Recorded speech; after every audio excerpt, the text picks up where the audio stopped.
أعوذ بالله من الشيطان الرجيم. بسم الله الرحمن الرحيم.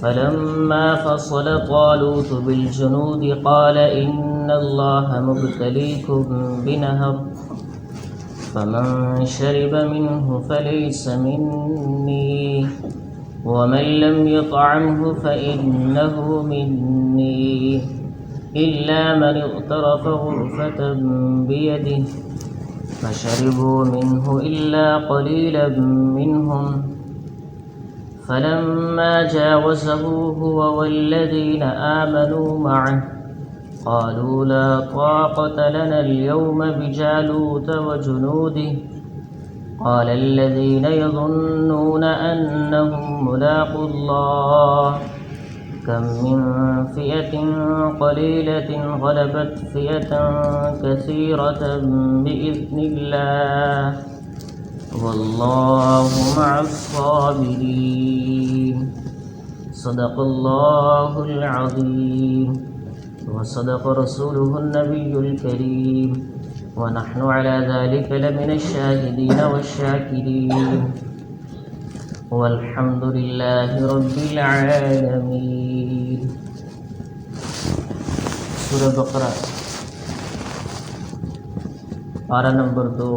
اللہ تعالیٰ کا ارشاد ہے فلما فصل طالوت بالجنود، پھر جس وقت طالوت لشکر کو لے کر نکلے قال ان اللہ مبتلیکم بنہر، انہوں نے کہا بے شک اللہ تعالیٰ تمہاری آزمائش کریں گے ایک نہر کے ذریعے سے.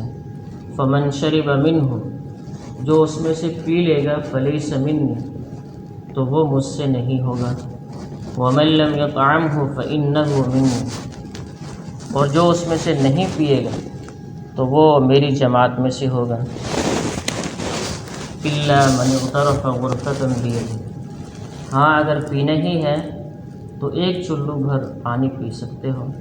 فشربوا منہ الا قلیلا منہم، تو ان میں سے بہت ساروں نے اس نہر سے پیا. الا قلیلا منہم، مگر بہت تھوڑے تھے جنہوں نے نہیں پیا. فلما جاوزہ هو والذین آمنوا معہ، کہ جس وقت طالوت اور ان کے لشکر، ان کے جو ساتھ چلنے والے تھے، جب انہوں نے اس نہر سے تجاوز کیا قالوا لا طاقة لنا اليوم بجالوت وجنود، تو وہ کہنے لگے ہمارے اندر تو آج ہمت نہیں جالوت اور اس کے لشکر کے ساتھ لڑنے کی، ہمارے اندر ہمت نہیں. قال الذين يظنون انهم ملاقو الله، وہ لوگ کہنے لگے جو اس بات پہ یقین رکھتے تھے کہ اللہ سے ملنے والے ہیں، انہوں نے کہا کم من فئة قلیلۃ، کتنی ہی تھوڑی سی جماعت غلبت فئة کثیرۃ، غالب آ جاتی ہے بہت بڑی جماعت کے اوپر. بإذن اللہ، اللہ کے حکم سے. واللہ مع الصابرین، اور اللہ صبر کرنے والوں کے ساتھ ہیں. جو صبر کرتا ہے اللہ اس کی مدد کرتے ہیں. دوسرے پارے کے شروع میں بھی آتا ہے ان اللہ مع الصابرین، کہ بے شک اللہ صبر کرنے والوں کے ساتھ ہے. اور یہاں فرمایا واللہ مع الصابرین، اور اللہ صبر کرنے والوں کے ساتھ ہے.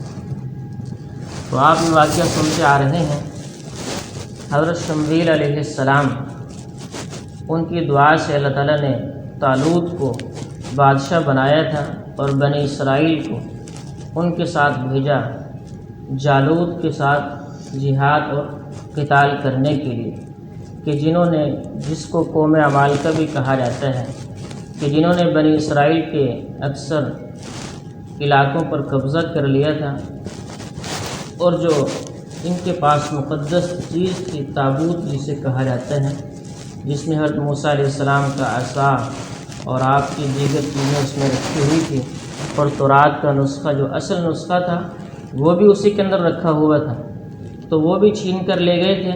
تو ان سے جہاد کرنے کے لیے اور قتال کے لیے اللہ نے طالوت کو بھیجا اور کہا ان کے ساتھ مل کر جاؤ اور جالوت سے جا کر قتال کرو.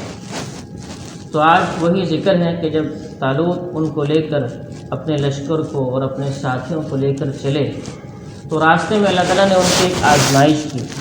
وہ آزمائش کیا تھی کہ ایک نہر راستے میں آتی تھی، اس نہر کے ذریعے سے اللہ تعالیٰ نے ان کی آزمائش کی اور منع کر دیا کہ اس سے پانی نہیں پینا۔ اللہ کے ہر حکم میں حکمت ہوتی ہے، کوئی بھی حکم اس کی حکمت سے خالی نہیں ہے۔ تو یہاں بھی اللہ نے ان کی آزمائش کی، بنی اسرائیل کی، کہ ان میں سے کون ہے جو میرے حکم کو مانتا ہے اور کون ہے جو میرے حکم سے انحراف کرتے ہیں اور اس کو نہیں مانتا۔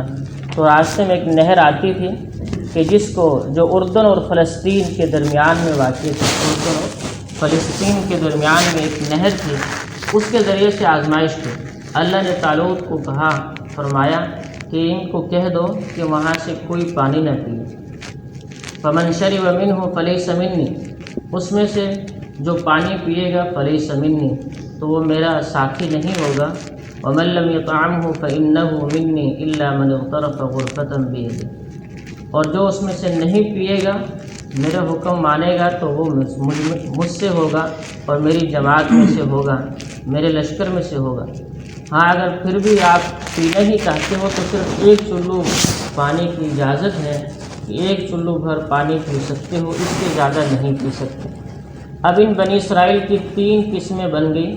ایک قسم کے لوگ تو وہ تھے جنہوں نے خوب سیر ہو کر پانی پیا، اور اتنا پانی پیا کہ جتنا پانی پیتے چلے گئے پیاس اتنی بڑھتی چلی گئی، وہ اور پیتے چلے گئے تو پیاس اور بڑھتی چلی گئی۔ تو خوب سیر ہو کر پیا لیکن پھر بھی سیر نہ ہو سکے۔ ایک قسم کے لوگ تو وہ تھے جنہوں نے صراحتاً نافرمانی کی اللہ تعالیٰ کی، اور دوسری قسم کے لوگ وہ تھے کہ جنہوں نے بالکل نہیں پیا، اللہ نے منع کر دیا تو وہ فوراً سے رک گئے، ایک چلو بھی نہیں پیا، ایک قطرہ بھی پانی کا نہیں پیا، کہ اللہ کے حکم کو 100% پورا کیا۔ دوسری قسم کے لوگ وہ کہ جنہوں نے بالکل نہیں پیا، اور تیسری قسم کے لوگ وہ تھے کہ جن کو ایک چلو کی اجازت ملی تھی، ایک چلو تو پی سکتے ہیں، اس کی تو اجازت مل گئی تھی، تو انہوں نے کہا اجازت ہے چلو پی لیں، تو اجازت کے اندر تو کوئی حرج نہیں ہے، زیادہ پینے سے منع کیا گیا ہے، ایک چلو پینے کی تو اجازت ہے تو وہ پی لیتے ہیں۔ تیسری قسم کے لوگوں نے تو ایک چلو پانی وہاں سے پی لیا۔ تو یہ 3 قسم کے لوگ بنے۔ فشربوا، قرآن میں ذکر ہے، فشربوا منہ الا قلیلا منہم، ان میں سے بہت سارے تو ایسے تھے کہ جنہوں نے خوب سیر ہو کر پیا، الا قلیلا منہم، مگر بہت تھوڑے سے لوگ بچے کہ جنہوں نے حکم پر عمل کیا۔ ان میں سے بھی 2 قسم، کہ ایک نے بالکل 100% عمل کیا، بالکل نہیں پیا، اور دوسری قسم وہ کہ جنہوں نے ایک چلو پانی پیا۔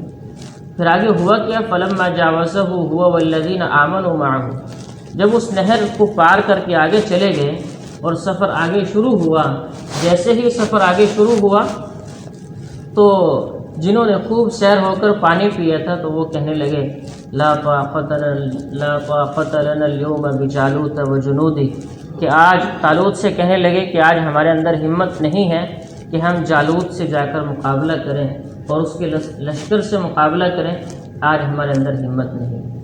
اللہ کے حکم کی نافرمانی کی تو اللہ نے طاقت کو بھی چھین لیا اور ان کے دلوں کے اندر بزدلی کو پیدا کر دیا، اور کہنے لگے طالوت سے کہ ہم آج مقابلہ نہیں کر سکتے، جنہوں نے خوب سیر ہو کر پانی پیا۔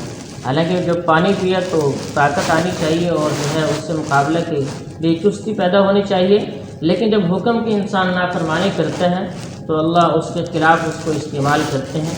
تو وہ کہنے لگے کہ آج ہم نہیں لڑ سکتے، ہمارے اندر ہمت اور طاقت نہیں ہے۔ قال الذین یظنون انہم ملاقو اللہ، یہ وہ لوگ تھے جنہوں نے پانی کو خوب پیا تھا اور حکم کی نافرمانی کی تھی۔ جو دوسری اور تیسری قسم کے لوگ تھے کہ جنہوں نے بالکل پانی نہیں پیا، یا اگر پیا تو صرف ایک چلو پیا، تو وہ کہنے لگے یظنون انہم ملاقو اللہ کم من فیۃ قلیلۃ غلبت فیۃ کثیرۃ بإذن اللہ، تو وہ کہنے لگے کہ کتنی ہی تھوڑی سی جماعت والے لوگ ہوتے ہیں اور وہ بہت بڑی جماعت والوں پر غالب آ جاتے ہیں اللہ کے حکم سے۔ یعنی لڑنے والوں کی، اگر مسلمانوں کی اور ایمان والوں کی جماعت اور اس کے افراد کم ہی کیوں نہ ہوں اور کفار کے افراد زیادہ ہی کیوں نہ ہوں، لیکن یہ اگر ایمان والے ہوں اور اللہ کے حکم پر جمنے والے ہوں تو اللہ ان کو غلبہ نصیب فرماتے ہیں۔ تھوڑی سی جماعت بڑی جماعت پر غالب آ جاتی ہے بإذن اللہ کے حکم سے۔ تو دوسری قسم کے لوگوں نے اور تیسری قسم کے لوگوں نے کہا کہ ہم اللہ سے ملنے والے ہیں، اللہ سے ملاقات کرنے والے ہیں، اور ہم اللہ کے لیے نکلے ہیں، ہم ان سے قتال کریں گے اور جہاد کریں گے، اور پھر اللہ ہمیں فتح نصیب فرمائیں گے، اللہ ہمیں ان پر غلبہ نصیب فرمائیں گے، اللہ ہمیں کامیابی نصیب فرمائیں گے بإذن اللہ۔ اللہ کے حکم سے ہم غالب رہیں گے۔ کیوں غالب رہیں گے؟ واللہ مع الصابرین، کہ جو صبر کرتا ہے اللہ کے حکم پر جمتا ہے۔ صبر کرنا، صبر یصبر کا معنی ہوتا ہے رک جانا، اور دوسرا مطلب اس کا یہ ہوتا ہے حکم پر جمنا، اللہ کے حکم پر جمے رہنا، اس کو بھی صبر کہتے ہیں، اور نافرمانی سے رک جانا، اس کو بھی صبر کہتے ہیں۔ تو جو صبر کرتا ہے، ہم نے اللہ کے حکم پر صبر کیا کہ اللہ کا حکم آیا پانی نہیں پینا، ہم نے پانی نہیں پیا، ہم اللہ کے حکم پر جمے ہیں، واللہ مع الصابرین۔ جب ہم نے اللہ کے حکم کو پورا کیا ہے تو اللہ ہماری مدد فرمائیں گے اور اعانت کریں گے، واللہ مع الصابرین۔ اللہ ہمارے ساتھ ہیں، صبر کرنے والوں کے ساتھ ہیں، اس لیے ہمیں تو کوئی خوف اور کوئی ڈر نہیں ہے، ہم ہی غالب رہیں گے۔ کتنی چھوٹی سی جماعت بڑی جماعت پر غالب آ جاتی ہے اللہ کے حکم سے، اس لیے ہم تو پیچھے ہٹنے والے نہیں۔ ہم یہ نہیں کہتے کہ ہمارے اندر ہمت اور طاقت نہیں، طاقت تو صرف اللہ کے پاس ہے، وہی ہمیں غلبہ نصیب فرمائیں گے، واللہ مع الصابرین۔ تو انہوں نے جا کر جہاد کیا اور مقابلہ کیا، پھر کیا ہوا وہ انشاءاللہ کل کے درس میں عرض کروں گا۔ اللہ ہمیں ہر حال میں اپنے احکامات پر جمنے والوں میں سے بنائے، اور ہر حال میں صبر کرنے والوں میں سے بنائے۔ وما علینا الا البلاغ۔ اللهم لك الحمد